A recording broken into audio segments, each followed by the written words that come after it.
Hey everyone, the top level of the 2x4 foot project is finally done. This is that removable section you can take off, put on a table, a desk, use it as its own display, put on a forested hill to keep its place while it's gone, and then put it back when you're ready to have it back on this layout. So kind of a multifunctional top level, giving you two layouts in one in a way. But anyway, let's take a look at how I wrapped up the top portion of this layout. Okay, so to complete the top level of this layout, I needed to work on lots of details and to get the structures installed. The details I wanted to add were poles to support the overhead line of the tram line, although I didn't actually plan to add the overhead wire. I needed to add road striping, road signs, street lights, vehicles, people, additional trees, vegetation, and some other minor details. And I also needed to paint the perimeter of the layout. So I started off with some catenary poles, and these are all for their unitram line, and so these poles are designed for a double track tram line. I used my nippers to remove all the poles from the sprues and then nipped off the support arm on one side of each pole since I only had a single track. I did save those extra arms though since I plan to use at least a few of them later on.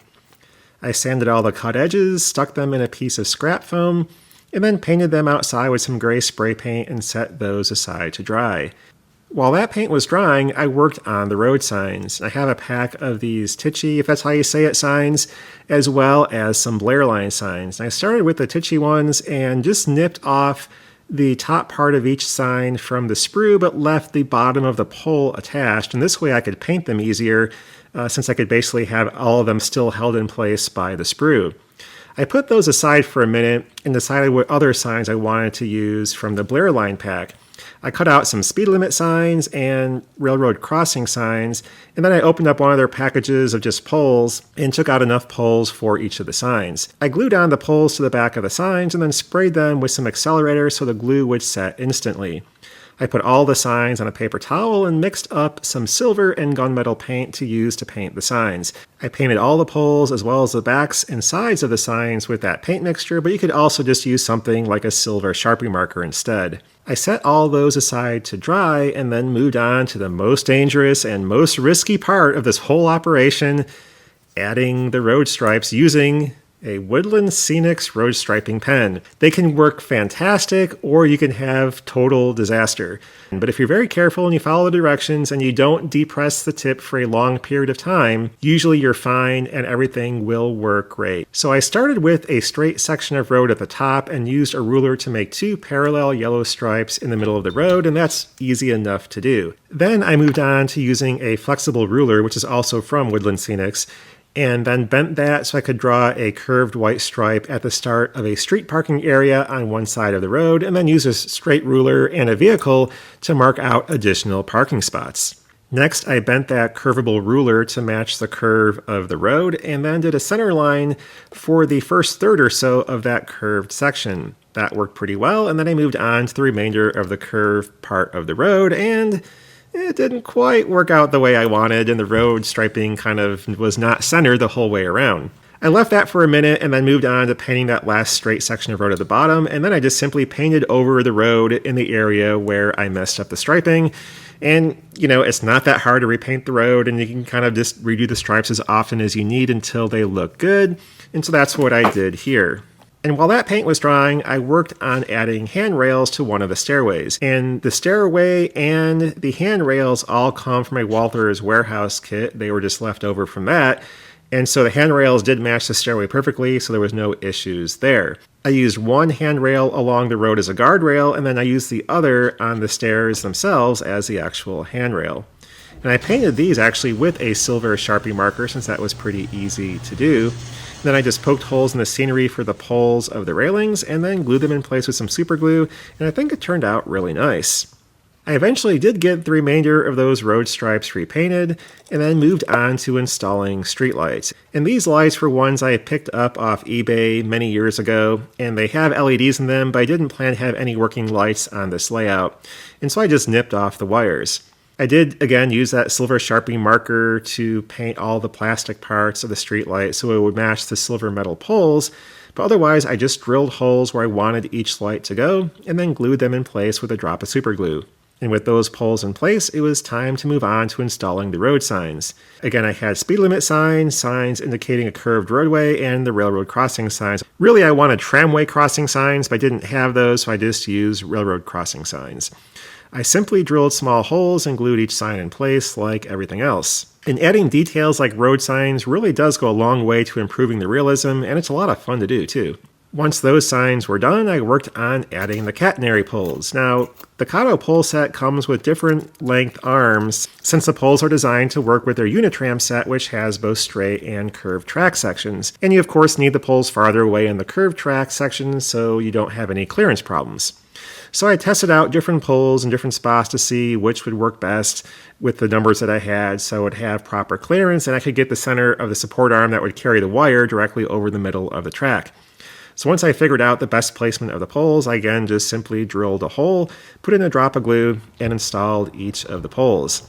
Now, in two spots, since there was that concrete wall right next to the track, I simply glued two of the support arms directly to the concrete wall, since I figured crews might utilize that existing support structure since it was there and available. And you can see here how everything looked with all the poles installed.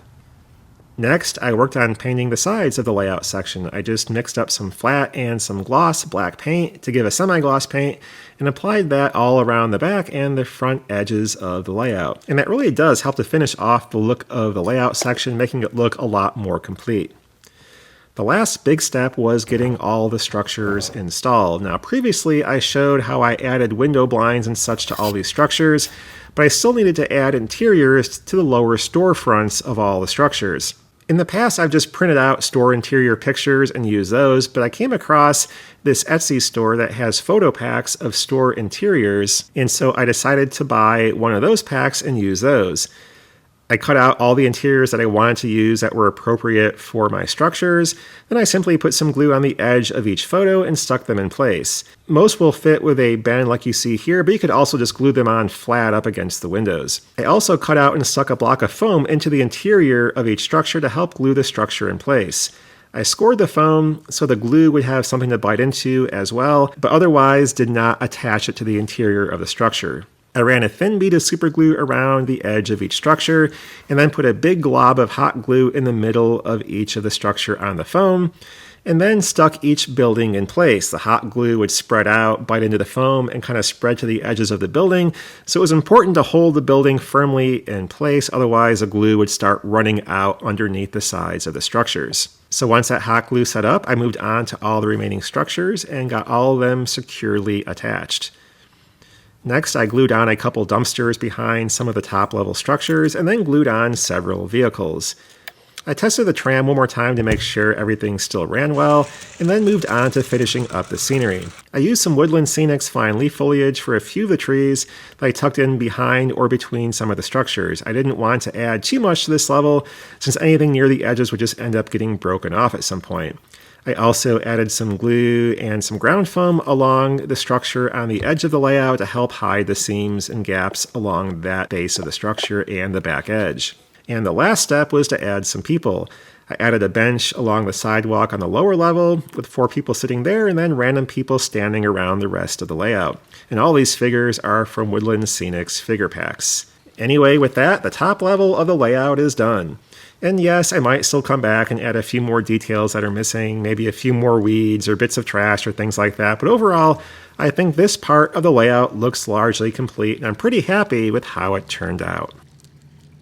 So anyway, that's a look at the top part of this layout. Next up is going to be doing all the final work on this middle level, all the road details, fences, trash, extra things around all the structures, all that kind of stuff. So almost done, getting really close. Once that part is done there with the detail work, pretty much that's going to be it. There is still going to be some last minute things to do. I still got to do polyurethane on the wood and do different things like that to kind of get things wrapped up and really just make everything look really good. So that'll be kind of its own little thing, but that's going to be the wrap up of this project. So getting very close. So in the coming weeks here, this will all be done. I'll have the final videos on this project and then start some new ones. But anyway, that's all for now, and thanks for watching. Bye.